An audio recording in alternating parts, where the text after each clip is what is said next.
1월 6일 목요일 날마다 주께로 마가복음 1장 32절부터 39절의 말씀을 가지고 함께 묵상하겠습니다. 예수님께서는 많은 병자들을 고치셨습니다. 그런 예수님의 권위 있는 치유 때문에 주변에는 수많은 사람들이 항상 모여들었을 수밖에 없었습니다. 예수님은 해가 저물어감에도 불구하고 그런 사람들에게 둘러싸여서 그들과 함께하며 치유의 사역을 행하셨습니다. 그런데 그 중에서 예수님께서 단호히 거부하시고 또 가까이 오지 못하게 하는 자가 있었는데 그것은 바로 귀신이었습니다. 본문에서는 많은 귀신을 내쫓았다라고 말하고 있으며 더군다나 그 귀신이 말하는 것을 허락하지 않으셨습니다. 1번 질문이죠. 귀신을 내쫓으시는 예수님께서 귀신들에게 허락하지 않으신 것은 무엇입니까? 34절 중에 보면 많은 귀신을 내쫓으시되 귀신이 자기를 알므로 그 말하는 것을 허락하지 아니하시리라. 예수님은 귀신의 말로 인해서 사람들에게 그릇된 오해를 불러일으키기를 원치 않으셨습니다. 귀신도 예수님이 누구인지 알고 있습니다. 귀신도 예수님이 하나님의 아들이라는 그 고백을 할 수 있습니다. 실제로 그런 고백을 하기도 했습니다. 그때 예수님께서는 귀신을 꾸짖어 그 말을 하지 못하게 하셨습니다. 예수님이 못하도록 막으신 것은 단순히 그 말이 귀신의 입을 통해서 나오는 말이기 때문이 아닙니다. 예수님께서 막으신 것은 메시아이시며 하나님의 그 아들 되심이라는 그 고백이 지금의 그 상황과 이해로서 할 고백이 아니기 때문이었습니다. 섣불리 그런 말로 이 메시아에 대한 오해를 불러일으키기를 원치 않으셨기 때문입니다. 하나님의 아들 되심이 지닌 참된 성격과 권능은 십자가의 죽으심 이후로 올바로 이해될 수 있는 사건이었습니다.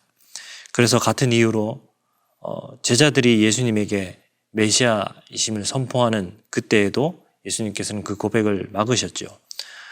마가복음 8장 30절에 보면 자기의 일을 아무에게도 말하지 말라 경고하시고 라고 말씀합니다. 예수님은 십자가를 통과하시기까지 누구도 그 메시아에 대한 섣부른 또 불완전한 또 오해 섞인 그러한 고백을 하도록 허락하지 않으셨던 것입니다. 2번 문제 보겠습니다.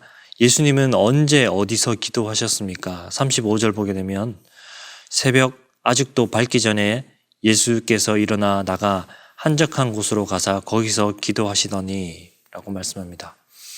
예수님은 많은 병자들을 고치시는 중에도 또 사역이 한창임에도 불구하고 시간을 내어서 한적한 곳에 가셔서 기도를 하셨습니다. 하나님 나라의 일을 성취를 위해서 기도가 얼마나 중요한 것인지 또 예수님은 그 기도의 능력을 기도의 본을 몸소 보여주셨던 것입니다. 어쩌면 예수님께서는 자신의 목적을 위해서 꾸준히 달려가는 방법을 아셨습니다. 예수님의 그 목적은 십자가이셨습니다. 십자가를 지시기까지 예수님은 그 가운데 멈추는 것과 나아가는 것 이것을 정확히 구분하시고 사역 가운데 그렇게 행하셨던 것입니다.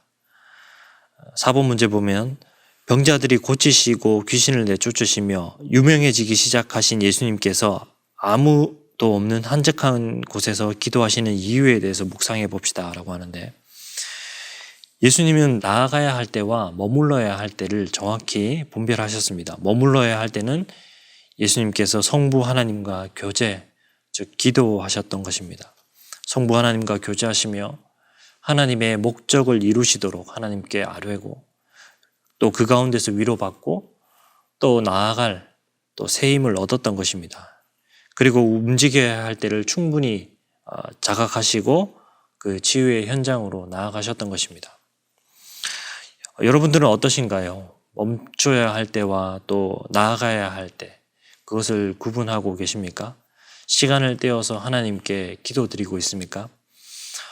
그렇게 하지 못하는 분들이 참 많을 거라고 생각됩니다. 하고 싶은 마음이 있어도 늘 놓치게 되는 것이 기도입니다.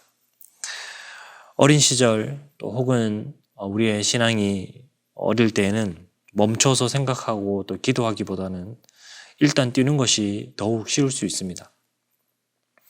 내가 뛰면 내 힘으로 다 해결할 수 있을 것 같기 때문입니다. 그러다 안 되면 이제 그때부터 기도하기 시작하죠. 그러나 더 연수가 더해지고 더 우리가 더 지혜롭게 되면 행동보다 기도가 먼저임을 점점 깨닫게 됩니다. 내가 하는 일보다 하나님께서 하시는 일이 훨씬 더 많다는 것을 알고 있기 때문입니다. 이것을 아는 사람은 그 멈추어야 되는 그 가치, 그 기도의 가치를 알고 예수님처럼 또 새벽에 기도의 자리에 나올 수밖에 없는 것입니다. 예수님께서는 그 멈추어야 할 때와 나아가야 할 때를 정확히 아셨고 그렇게 십자가의 목적을 이루시기까지 그렇게 살아가셨습니다. 우리도 예수님처럼 기도하면서 일해야 됩니다. 또 기도하고 일해야 됩니다. 멈춤이 정확히 구분되는 그런 기도의 삶으로 주신 은혜의 사명을 잘 감당할 수 있기를 소망합니다.